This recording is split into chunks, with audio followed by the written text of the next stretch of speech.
बाबा साहब भीमराव रामजी अंबेडकर भारत के एक महान बहुज, विधिवेत्ता, अर्थशास्त्री, राजनीतिज्ञ और समाज सुधारक थे।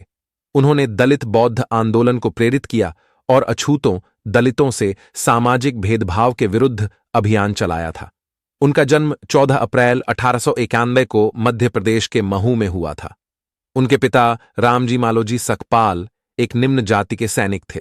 भीमराव का बचपन बहुत ही कठिनाइयों में बीता। उन्हें जाति के कारण कई तरह के भेदभाव का सामना करना पड़ा।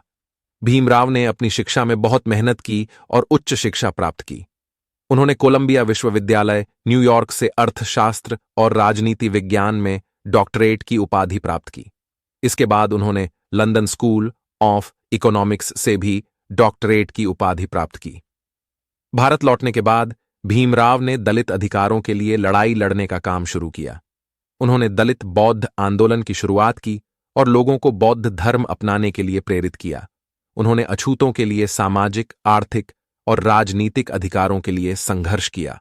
भीमराव भारतीय संविधान के मुख्य वास्तुकार थे। उन्होंने भारतीय संविधान में दलित अधिकारों को सुनिश्चित करने के लिए कई प्रावधान किए। बाबा साहब भीमराव अंबेडकर का 6 दिसंबर 1956 को निधन हो गया। उन्हें भारत के सबसे महान स्वतंत्रता सेनानियों और समाज सुधारकों में से एक माना जाता है। उनकी उपलब्धियों में शामिल हैं: उन्होंने दलित बौद्ध आंदोलन को प्रेरित किया और अछूतों से सामाजिक भेदभाव के विरुद्ध अभियान चलाया। उन्होंने भारतीय संविधान के मुख्य वास्तुकार थे। उन्होंने भारतीय संविधान में दलित अधिकारों को सुनिश्चित करने के लिए कई प्रावधान किए।